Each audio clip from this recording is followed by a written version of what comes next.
The final transition that MK College Football Company made was to the Spartan South Midlands League, specifically their Step 7 division, Division 2. They joined in the 2021-22 season along with Eynesbury United and Risborough Rangers Development. Only one is still surviving in the division now. The league is a Saturday afternoon division, usually 3 p.m. kickoffs with the occasional Tuesday night fixtures. As most clubs don't have floodlights, sometimes it does get pushed back to 2 or 1:30, but for the most part, 3 p.m, 7:45 kickoffs, later in the season, sometimes 6:30 kickoffs at teams with no floodlights. But it's the quintessential Step 7 league. The 2021-22 season kicked off on the last weekend of August with a home game against the ultra-consistent Sarah FC. Unfortunately, the crowd of 40 did witness Sarah take all 3 points back to Hertfordshire with a 3-1 win, which becomes quite a recurring pattern as their time goes on in the Spartan, losing the opening home game.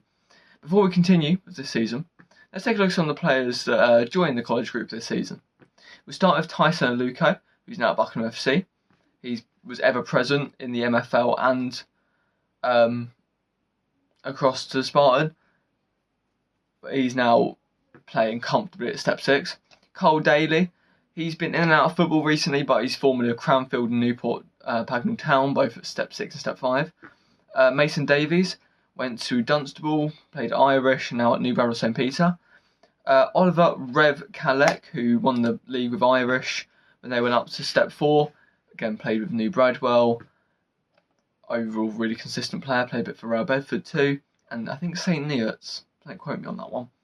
Some real big players joined the club, but also demonstrated how, even though they did shift across leagues, they still maintained the constant flow of players with talent coming in. Throughout the first half of the season, they only lost 4 out of their opening 15 games, putting them in really good standing for a higher place finish in the league. They entered the Gladwish Challenge Trophy in the second round this season, somehow getting a bye in your first ever year as a new one, but Spartan. They were drawn at home to Step 6 side Rushden Higham, and against all odds they beat them 4-0 at Sports Central, although Rushden did have a very difficult season at Step 6.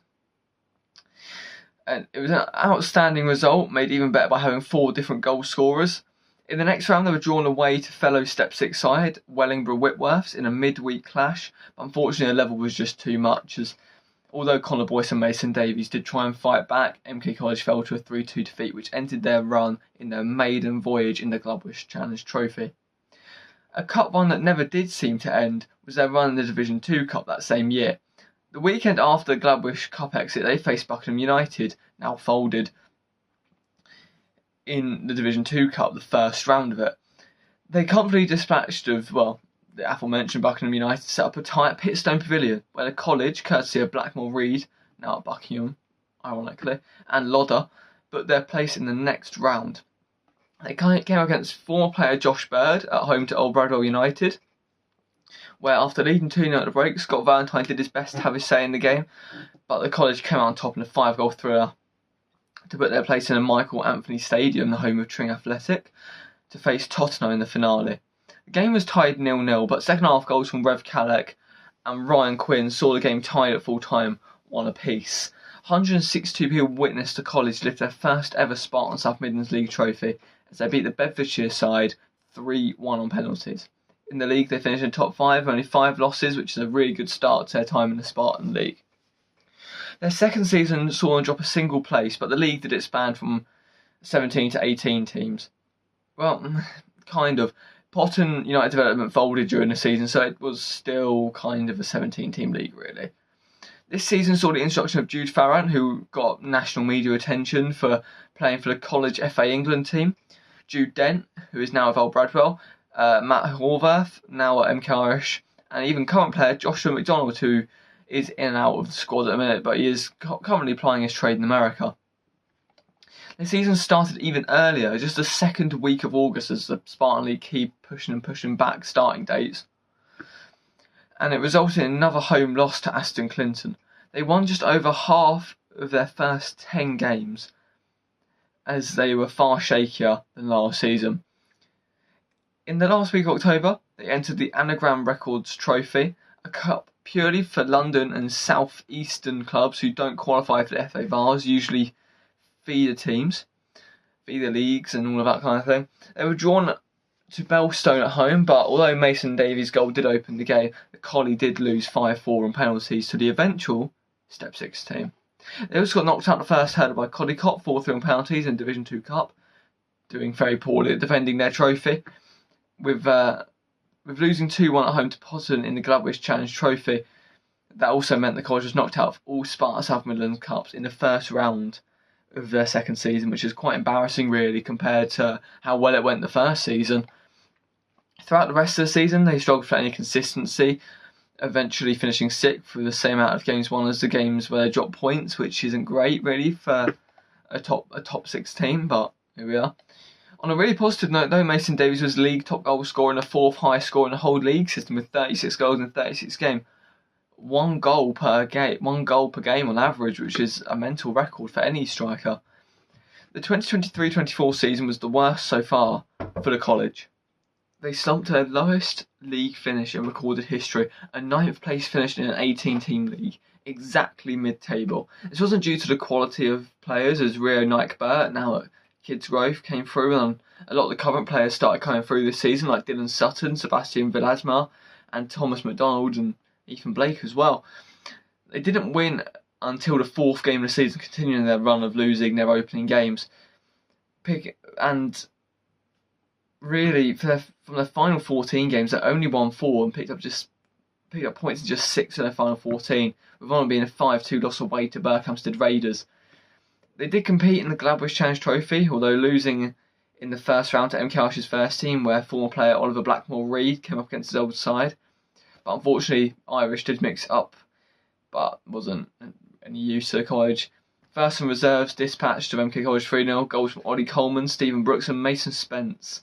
They also took part in the Division 2 Cup, getting a bye into the second round where they faced Pitstone and Ivinghoe away, and they lost 4-2 in penalties, which meant for the second season in a row they were knocked out in the first round of all Saturday Cup competitions. Nobody could quite replicate Mason Davies' previous goal scoring escapades, but Luca Lodder did come close, scoring 14 and 34. But this did turn out to be his final season for the club, as he did move on to play for Step 5 Dunstall Town, where he's been an ever-present ever since. MK College returned to the form they are known for, as they came 4th on goals scored ahead of Pitstone and ahead of goal difference ahead of 6th place Bovingdon. Although they did have a torrid start to the season, not winning in the league until the 7th game in the season, losing 5-0 to eventual champions New Bradwell and 6-1 to Newport Pagnell Town in those opening 7. Their first win was at home to Stony Stratford Town, where they had Thomas McDonald scoring both the goals to take the 2-0 victory. The current squad they had for the 2024-25 season is much the same as their season now, with noticeable introductions like Leighton Town Under-18's captain Tristan Hargreaves and brother of fellow MK College Academy graduate Laurie Walker, Finley Penston Walker, who is just a really good goalkeeper. I mean, I've seen him play so many times, he's absolutely unreal. They failed to get past their first game in Divisional Cup as they lost 2-1 away. So 2-1 away, to Sarah, with Harry Norman getting their only goal. And for the first time in 2 seasons, they did reach the 3rd round of the Gladwish Challenge Trophy, beating Irnsborough and then Aston Clinton on penalties before losing 3-1 at home to Caddington, gutting to lose out to a team in your own division, really. During the early part of the season, they did pick up their record victory at home, to eventually folding as well. Huntingdon Town Under-23s winning 14-0. The goal scorers were Ethan Blake with 2, Ryan Hawkins, Matty Horvath, Max McKenna Manor with 2, George Southall Mackenzie with 4, Dylan Sutton and Harry Norman with another 3 goals. This season, they went on a record unbeaten run for the club as well between January 2025 and April 2025, not losing a single game in 13, eventually ending at the hands of a first half Harry Coleman strike at Manor Fields. They did only win another 2 games all season afterwards, so giving the points away to Old Bradwell, as the Spartan League scheduled a game on the same day as their ECFA Cup final. Never change, Spartan, never change.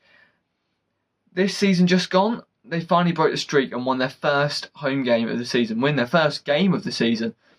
it was against 61 FC, of course, so winning 2-0 at Sports Central with Dylan Sutton and Max McKenna Manor getting the 2 goals. They did complete their customary losing run straight after losing the next 3 games until they played Aston Clinton at home in Division 2 Cup, where they won 3-1. Although they did just go on to lose 2-0 to Old Bradwell in the next round of the Cup. They got knocked out in the Gladbach Challenge Trophy in the early stages, losing 3-1 to Sarah at King George V playing fields. They also entered the Charles Twelfthtree County Cup this season, a cup purely for the feeder leagues. In their first game, they were drawn at home to ADL's side, Oving FC, and saw them out 2-1, quite comfortably really. And they were drawn away to fellow South Mids member Aston Clinton, who dispatched the college in a surprise result 3-0. This season, the top scorer in the South Mids 2, joined with Harry Theakston of MK Irish, was Thomas McDonald with 22 goals in 32 games. An unbelievable season from him, probably going to get a move to Step 5 next season, I can only imagine. At the end of the year, they celebrated 10 years of Ian Ellis at the helm, which is a remarkable time for any manager to be in charge. And obviously with him winning cups, ECFA and Spartan, he's kept that club performing at the highest level possible, and that's no laughing matter. That's unbelievable to be so consistent over such a long period of time. But on that note, thank you very much for watching. I'll see you in the next one. Peace.